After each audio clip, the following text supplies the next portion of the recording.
All right, we're going to be talking about website redesigns and a little bit different way for you to think about when you're doing a redesign to avoid some of the headaches you maybe have focused or had in the past.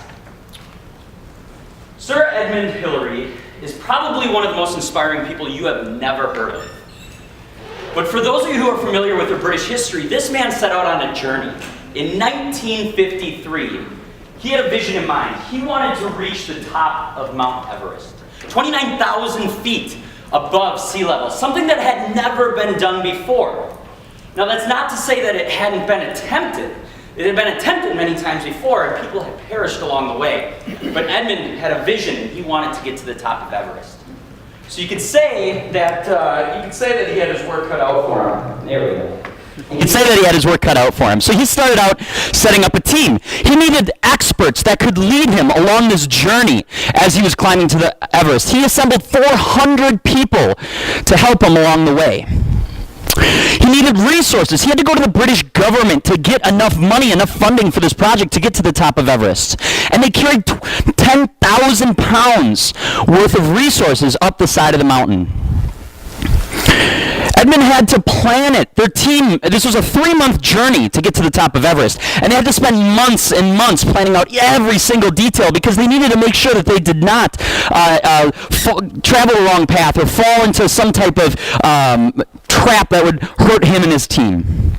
And so after all of this planning, him and his team on March of 1953 set out along this carefully planned track. And it went well. They got through to the first camp, to the second camp, and as they were coming through, something unexpected happened. They hit a storm that none of them had ever had experienced in their entire life. Something that threw him off his path. He didn't know what to do. He knew that if he continued down this path, it would surely mean a death for him and his team. And so, at this time when Edmund was so desperate, he had to figure out, what can I do to save my team? So we're going to pause there for a second, and I want you to think about, does this story sound familiar? Does this sound like something that you or your team have experienced? Now, I've worked internally at companies, and I've worked at agencies, and I've had lots of experience with many different projects on the marketing side and on the website. And you know what this sounds like to me? This sounds like a website redesign. Right? So when you start out on a website redesign, what is the first things you have to do? You have to start assembling a team of experts that can lead you through this process of website redesign. You have to request a budget, right? Typical small, medium business, $15,000 to $80,000 for a website. And you have to have a very planned out time frame. 3 months of work, a quarter of your entire year is devoted towards building a website. And you meet with this team, you got this budget, you have the time, and you start mapping everything out, whether internally or if you're working with an agency, every step of the process. What are the features, functionality? When are we doing each of the phases? And the funny thing is as you plan out this entire 3-month process, it actually looks like the side of a mountain. And out of all of that, all this time, all this money, all this planning, how many here have been in a situation, by show of hands, where you've launched a site that was over budget or late? That's pretty much a common these days, right? We just accept that. We're going to start a website redesign. It's probably going to go out of scope. It's probably going to go over budget. It's probably going to get delivered late, right? And out of all of that, I like to ask this question. How do we know after all of this that what we are launching is the absolutely best performing website that we can? The answer is you can't. When we look at the traditional website redesign process, it starts out with a site which, generally speaking, sits for about 1.5 to 2 years. With some minor updates, but generally speaking, 1.5 to 2 years. And you get to the point where it's so outdated, and you're like, okay, we rebranded, we have new team members, we need to update the site. It's so out of date. And you go through that 3-month redesign and hit all of those things that we just talked about. But when you launch it, what you are launching is nothing more than an educated guess on what's going to perform well. You do your research. You look at the quantitative data of how people are interacting with your site. How are they navigating? How are they moving around? You start doing proactive qualitative research, UX research, talking to users, finding out what would they like. But at the end of the day, when you get to launch your site, it's nothing more than a hypothesis. You have no proof that what you launch will actually improve performance. And we've all been, myself included, I have been involved in projects where you actually decrease performance for whatever reason. Something got overlooked, you didn't hit the mark, and it decreased performance. And so what I'm getting at with all of this is that the traditional website redesign process is riddled with risk, systematic risk. Things like the upfront costs that we have, things like the time frame, the quarter of your entire year, the fact that it's going to go out of scope, it's probably going to go out of budget, and it's probably going to get delivered late. The fact that we're only launching a hypothesis, we have no idea that what we're launching is actually going to make an impact on our business. We're hoping it does. And the fact that then once we launch this hypothesis, we don't go back and validate it at all. It sits for 1.5 to 2 years with very minimal updates. So the question becomes, what are we supposed to do as marketers or as agencies? Is this just part of what redesigns are and they're just always going to be a headache? Well, I don't think so. I envision a better way of doing this. I envision a better way that mitigates all of these risks. And what does this vision look like? This vision is called growth-driven design. And growth-driven design is based off of 3 fundamental principles. First principle is that we're going to minimize that risk. Everything that we just talked about, whether you're an agency who's delivering these services or whether you're an end client building a site, we're going to minimize the risk for you. We're continuously learning and improving. We understand that when we launch our first site, it's not going to be the best, but we need to continually improve over time and not just let it sit and learn about our users and learn what we can improve on. And then we're going to use our website as a tool. The things that we are learning can inform the rest of our marketing activities, inform the rest of our sales activities, and vice versa. Those who can inform what we do on our site. So what does this look like? When we look at this in relations to the traditional website redesign process, you have this incremental improvement, this continuous improvement, month over month over month, you're making improvements to your site. And what you see is this opportunity that didn't exist previous in the traditional approach. Now, on top of that is that layer of marketing, whether inbound marketing and sales. And again, growth-driven design informs how to do that better, and inbound marketing and sales informs how to do growth-driven design better. They work together as a team. Let's dive in and take a look at what growth-driven design looks like a little bit more granular. So it's going to start off with a strategy, and any of you who are doing traditional website redesigns, this is probably not a surprise. This is the foundation of what we are building our sites upon. It starts off with our goals and personas. We look at what are we trying to accomplish? What impact on the business does this website need to have? And who are the people that are going to be coming to the site? Who are the people that are going to be interacting? What are they looking for? What are their points of pain? And we build out those goals and personas. Then this is where we do our quantitative research. We look at the analytics. We do an audit. We find out where they're interacting, where they're dropping off, and get a really good idea on where the areas of improvement are. And then again, proactively doing user research, user experience research, and finding and talking to people to see what points of pain are they having and how can we improve based off our site.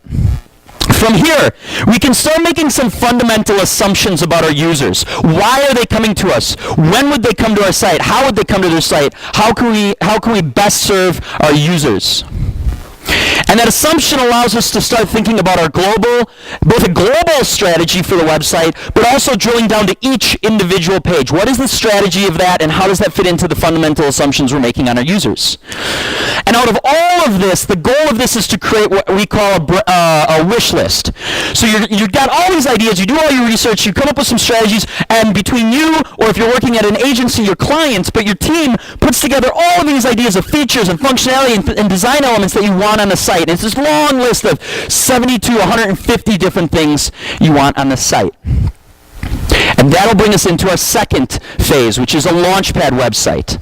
And so what you do with that long wish list of features is you do an 80-20 analysis. What are the 20% of those features that are on that list that are going to make 80% of the impact for our end user and for our company? And you pull those 20% aside and you say, okay, out of that 20%, what are the must-haves and what are the nice-to-haves? And you start narrowing down into what the core offering is and the core value that a user gets from coming to your site.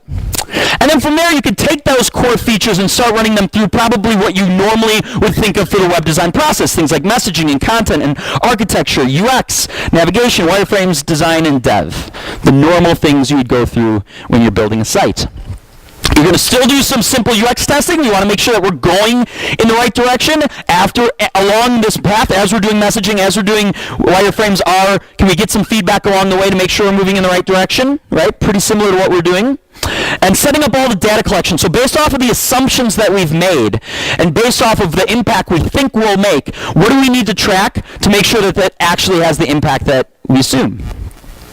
And then we launch quick, and that's the key to a Launchpad site. We call it a Launchpad site because this is not the this is not the end. We think of, in traditional website redesign, you launch your site and that's the end. Then we can go focus on other things and you can take that weight off your shoulders. But a Launchpad site, simply the beginning. We're going to launch this to get started with our continuous improvement.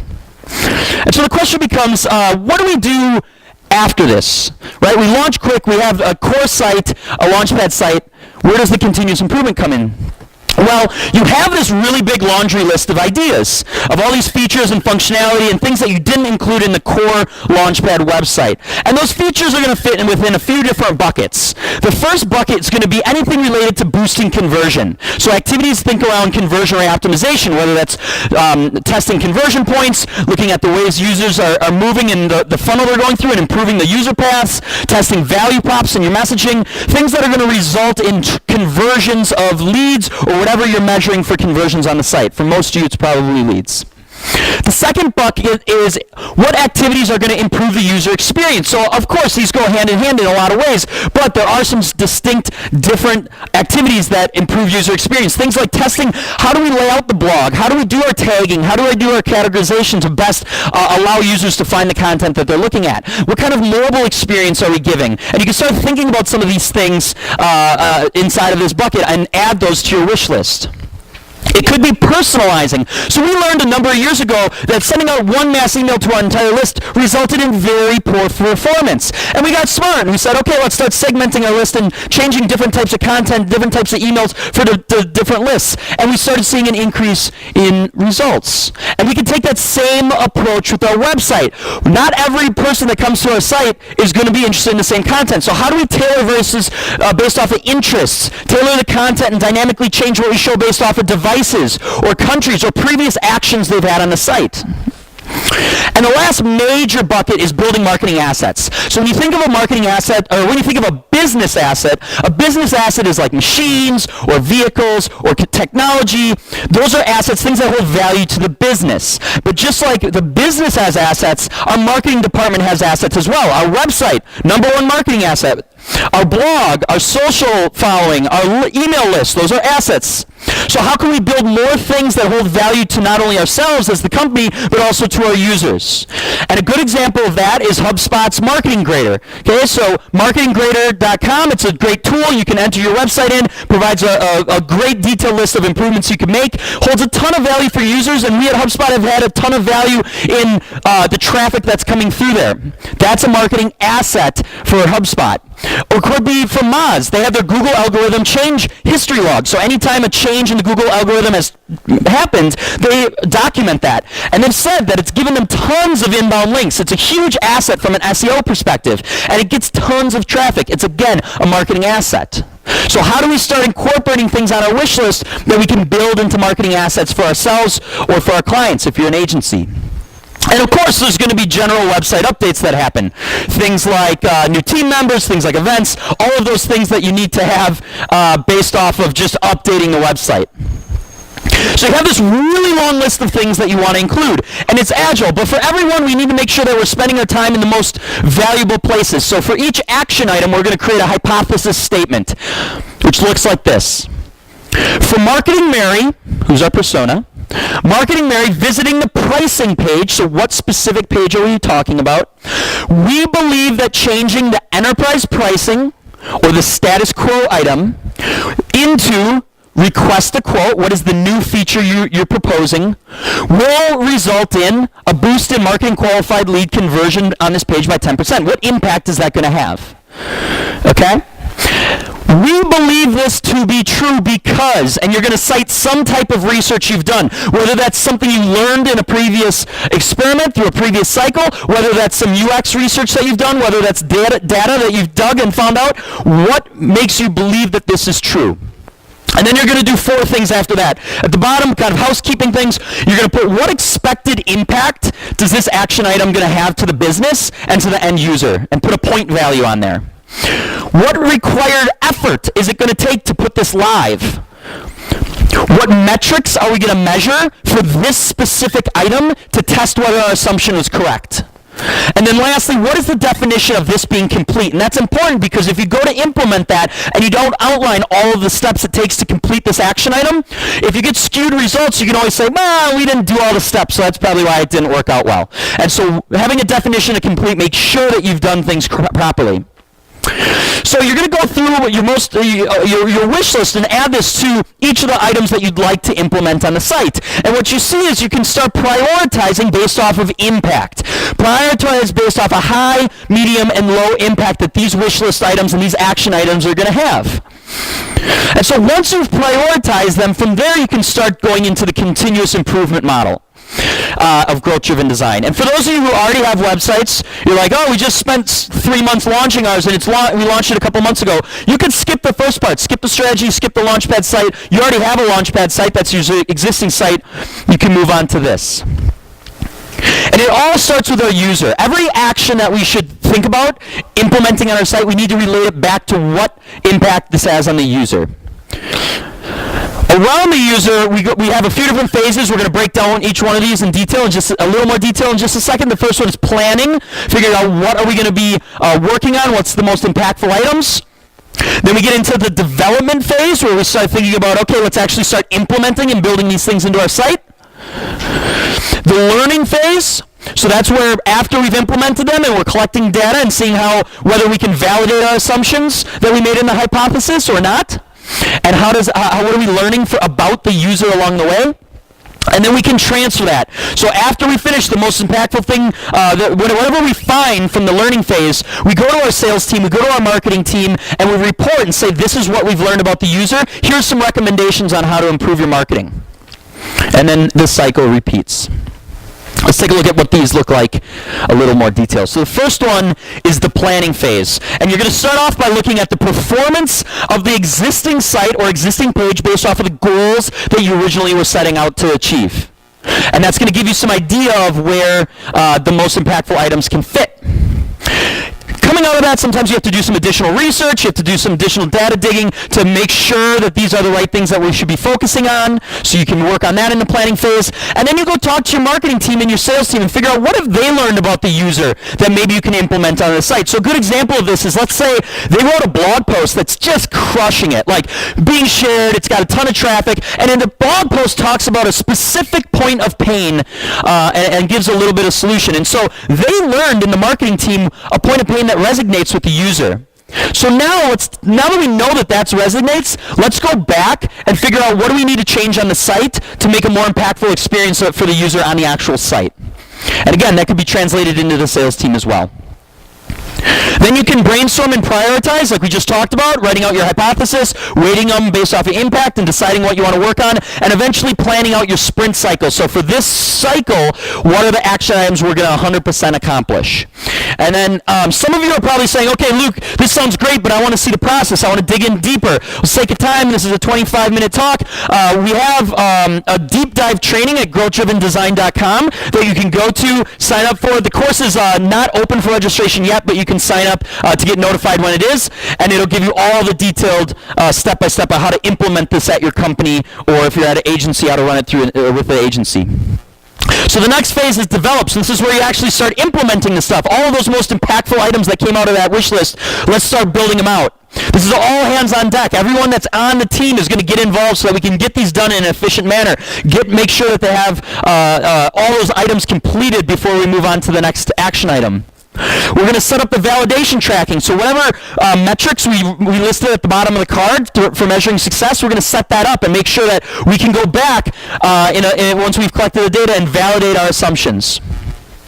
And then lastly, we want to develop some type of marketing campaign based off of the changes we're making to the site. We want to start collecting data around driving people to it. So working with the marketing team to figure out what can we do to push people in this direction so that we can start collecting data and start validating our assumptions. Learning phase. So we've had our experiment, we've run our experiment, we've set it out. What can we do now? We can start looking at the data. Is the hypothesis that we presented for that card correct? Were we getting the expected impact? And if not, why? And how does that tell us something about the user? We can validate it or kill it. We could say, okay, we're not going in the right direction, let's change and adapt, or let's validate it and keep moving forward onto future things. And then you want to publish your results and finding publicly. Other people in the company want to know about the users as well. So how can you publish the things that you've learned in an open way that not only your team can reference a year down the road, but also other people within the organization can go and figure out and learn more about the users. And then the last step of this is transfer. So we're going to take whatever, like we talked about, we're going to take whatever we learned about the user, whatever things that resonated for them. For an example, at HubSpot we have another side, a startup within a startup called Signals. It's like an email tracking tool for sales teams. Signals team has a growth team that's running this exact same process. They did variations of the homepage with one focusing on authority, one focusing on social proof, one focusing on, I believe, I don't know, something, so whatever the third variation was. And when they ran those, they found overwhelmingly the audience that was coming to the Signals website, or the Sidekick website, as we call it now, social proof was the biggest trigger out of all of those. So knowing that about our user, that they react to social proof, how do we go back to our marketing team and let them know that? So when they send out emails, so when they build landing pages, they know that that's the biggest trigger our users resonates with our users. Create those recommendations and then educate those other teams on how they can improve on what they're doing, both in marketing and sales. And so what you see, this is what the growth-driven design process actually looks like as a whole. And what you end up getting is this incremental improvement where you're always improving the website and you're seeing much better results than the traditional website design process, and informing your marketing and sales so that they can improve as well. And so some of these risks that we talked about, the high upfront costs, you're now looking at, if you're working with an agency, you're on a retainer. It's not this big upfront cost. It's a cost that's spread throughout time. So depending on the size of the site, of course, and depending on how big your cycles are, maybe a $2,000 to $6,000 a month retainer versus this big upfront cost. It's quick. You're launching a Launchpad website and showing results right away. You could go to your boss a month after doing this with a completed site that you can showcase to the company. That's awesome. And it's agile. You're always adding things to the wish list. The wish list can change. As new things come up along the way, you can add them to the wish list, prioritize them, and implement them. So it always ends up on agile. It's much more likely to end up on time and on budget. And you're validating your results. This is a very data-driven approach. And when you go to your boss and show them these experiments that you're running and actual data to validate why you're making design decisions, that's something that your boss is going to love versus like, it looks pretty, that's why we want to do it. And then lastly, it's about continuous improvement. It's about always improving versus letting your best marketing asset and your number one salesperson, your website, sit for 1.5 to 2 years. So let's go back to Edmund and where we left him off. When we left him off, he was in the middle of a storm.